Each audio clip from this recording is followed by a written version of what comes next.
View from the top, mao kini ang imong makit-an kung musuroy ka sa usa ka garden and restaurant dinhi sa Jensan.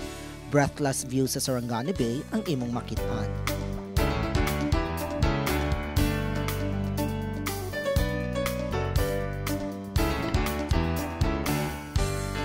Preskong hangin ug bugnaw ang palibot sa maong lugar tungod sa mga tanom nga nakapalibot dinhi.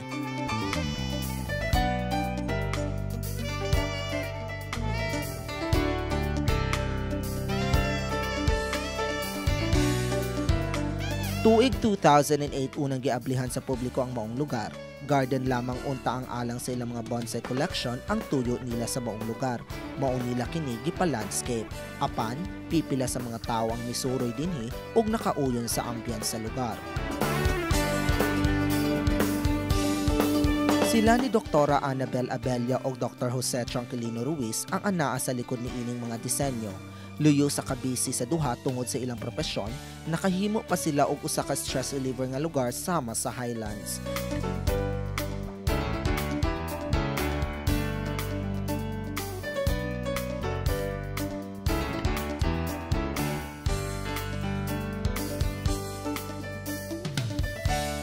Ma'am, what is the idea behind Sarangani Highlands? How it was started? We bought the property in August 2006, and we thought it will just be a garden where we can landscape, we can put our plants. So we started to landscape the place, me and Dr. Ruiz, to express our arts. But then later on, people start coming and they would ask for food. So we started with just soft drinks and chippy-chippies. And then later on, people came and they asked for the real thing, the real food. And so in July 2007, we opened the place for a restaurant with just the two huts, the Molave Lounge and the Changas Hall. Sa ako pakighinabi kay Dr. Abella, nahibaluan nga ako na dili lang hantud diri ang ilang pagpanindot sa ilang garden and restaurant. Gani, plano pa nila ning himuon og resort.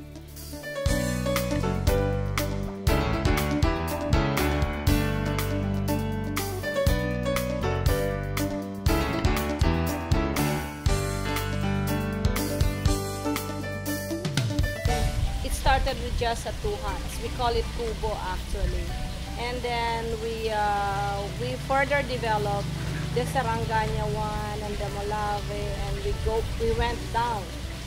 Now we're going up, like we have this very nice lobby, which is very Filipino because it is just made of bamboos, made of vegan tiles, and made of black stones.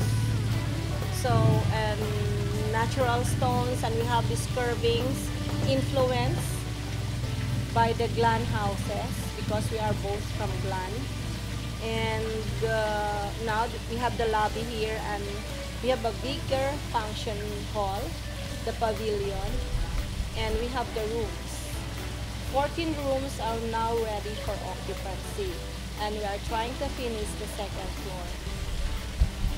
For the future plans? For the future plans, well, of course, we would like to put a spa, because that is one part that is really very close to my heart, because I wanted to go to the spa and have a massage and be relaxed, and I really wanted people to be massaged fronting the bay, looking at the bay, and just be relaxed. And second is we wanted to have a pool, because since we are now going towards the direction of a resort, then a pool is becoming a necessity. Mga kapuso, kung buot ninyong maglingaw-lingaw kauban ang inyong mga higala o kabanay, bisitahon ta kining lugar aron kamo mismo maka-experience og usa ka maparaisong lugar. Ako si Chris Fermo ug kini ang Issue Karon.